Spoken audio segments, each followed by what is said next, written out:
예, 우리나라 대표 산업으로 꼽히던 조선 산업이 좀처럼 불황의 늪에서 빠져나오지 못하고 있습니다. 네, 국내 조선업이 위기에 처한 이유는 무엇인지, 또 어떻게 반전을 노리고 있는지 오늘 김종성 기자와 함께 짚어보도록 하겠습니다. 안녕하세요. 예, 안녕하세요. 안녕하십니까? 예, 올해 조선업이 상당히 불황을 겪고 있다 이런 얘기들을 네. 저희가 많이 접했는데요. 실제로 지금 어떤 상황입니까? 네, 보통 우리가 이 부동산 불황이라는 표현을 쓰더라도 어느 정도 이 집이 거래가 된다든지 그런 상황을 이야기할 때 이전보다 거래량이 좀 줄었다. 그런 표현할 때 불황이라는 표현을 많이 사용하는데 네. 조선업의 불황은 상당히 심각합니다. 이 조선 3사 중에서요. 현대중공업, 그리고 대우조선해양, 삼성중공업 이렇게 조선 3사 중에서 올해 1분기까지 수주를 올렸다. 그러니까 올해 첫 수주를 올린 기업이 몇 곳이었는지 혹시 아시나요? 한 곳밖에 안 됩니다. 현대중공업 한 곳만 올해 첫 수주를 1분기에 올렸습니다. 그리고 이 대우조선해양, 이 최근에 재무부조라든지 이 여러 가지 잡음을 일으켰던 회사 중 하나죠. 이 대우조선해양이 지난주에 들어서야, 그러니까 2분기 들어서야 올해 첫 수주를 올렸습니다. 네. 그러니까 국내 조선 3사 중에서 이 수주가 없는 곳은 이제 삼성중공업 한 곳입니다. 이 수주의 질도 상당히 좋지 않은 상황인데요. 배를 수주한 그 수도 많지 않은 상황일 뿐더러 이 대우조선해양의 경우에는 이 본사가 직접 수주를 거둔 것이 아니라 해외에 있는 자회사에서 올린 수주를 가지고 온 겁니다.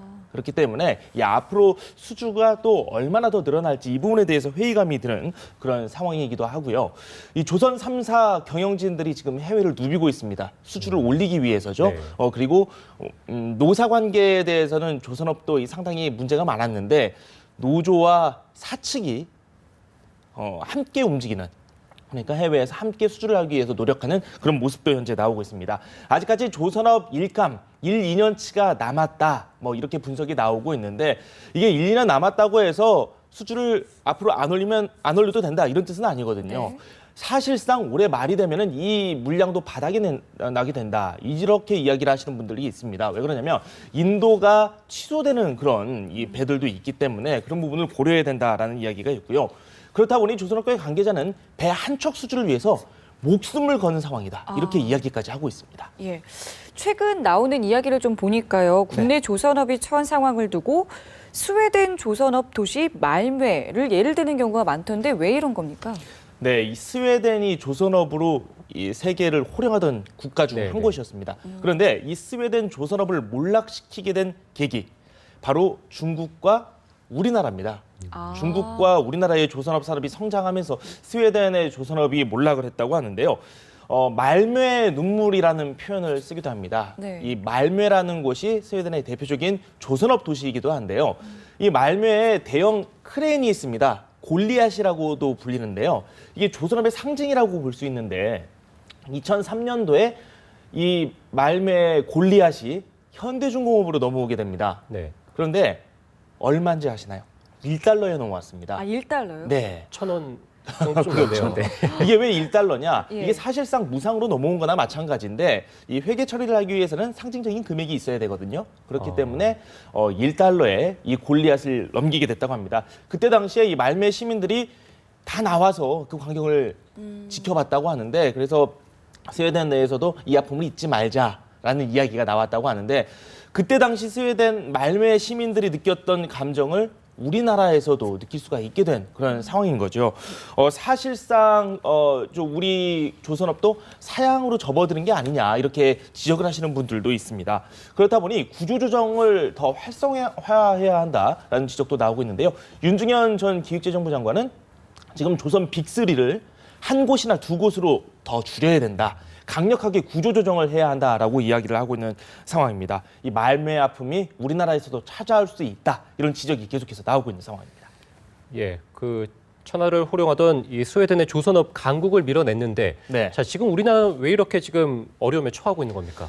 네, 먼저 이 국제 유가부터 좀 저희가 살펴봐야 될 것 같습니다. 매일 아침 저희가 국제 유가 관련 뉴스도 전해드리지 않습니까? 네. 이 최근에 국제 유가가 좀 반등을 하나 싶었는데 다시 내려가고 있습니다. 이 저유가로 인해서 시추업체들이 해양 플랜트라든지 이런 것들을 발주를 했다가 자금난 때문에 취소하는 그런 사례가 점점 늘어나고 있고요. 그리고 해운업계 역시 세계 경기가 좀 살아나야지 배를 통해서 뭐 짐을 옮기고 하는 그런 물동량이 늘어날 텐데 이런 것들도 좀 한계가 있습니다. 세계 경기 회복세가 약간은 기대에 미치지 못하다라는 지적이 나오면서 이 물동량이 줄어들고 자연스럽게 배를 새로 만들어야 하는 그런 수요마저 줄어들고 있는 그런 상황입니다. 제가 앞에서도 국제유가를 말씀을 드렸는데요. 해양 플랜트가 이 조선업계에서는 상당한 이 수익을 올려주는 항목 중 하나였습니다. 하지만 이 국제유가가 $90 이상 정도가 돼야지 해저에서 석유 시출을 하는데 더 그런 수요가 늘어날 것이다. 이런 이야기가 나오고 있거든요. 하지만 지금 국제유가가 $40대입니다. $30 선 지금 위협을 받았죠. 뭐 $20 선까지 내려갔다가 다시 회복을 했지만 지금 산유국들이 감산을 하는데 합의를 해야 되는데 이 합의를 제대로 하지 못하고 있는 상황이에요. 그래서 아무래도 뭐 배를 운용을 하는 기업들 그리고 뭐 해외 건설업이라든지 이런 것들이 불황을 겪으면서 아무래도 조선업에도 여파가 미치고 있는 그런 상황입니다. 그리고 앞에서 제가 이 해양 플랜트와 배 이것들이 완성이 되면 해외로 인도가 되어야 하는데 이런 것들을 공기를 잘 못 맞추는 경우가 있습니다. 왜 그러면 출혈 경쟁을 하기 때문인데요. 가격을 낮게 잡는다든지 아니면 자신들의 능력을 과대평가를 해서 잘못 산수를 해서 인도하는 시점이 늦춰지면서 아무래도 추가 비용 부담이 있는다든지 아니면 해외 선사에서 아니다 우리는 인수하지 않겠다 이렇게 노하고 이렇게 선언을 하는 그런 경우도 있기 때문에 좀 아무래도 문제가 더 크게 나타나는 것 같습니다. 그리고 해외 국가와의 경쟁력도 좀 고려를 해야 되는데요. 우리나라에서는 지금 이 구조조정을 추진해야 할 산업들이 상당히 무수히 많이 꼽히고 있는 상황인데 이 중국이나 일본 같은 경우는 조선업을 지금 살리고자 국가적 차원에서 지원을 하고 있거든요. 뭐 이런 차원에서도 아무래도 좀 차별성이 있지 않나라는 생각이 듭니다. 네. 구조조정 이야기를 하셨는데 네. 그 정부 차원에서 구조조정이 추진되고 있는데 어느 정도의 좀 난제가 있다는 이야기가 있습니다. 어떤 네. 부분인가요?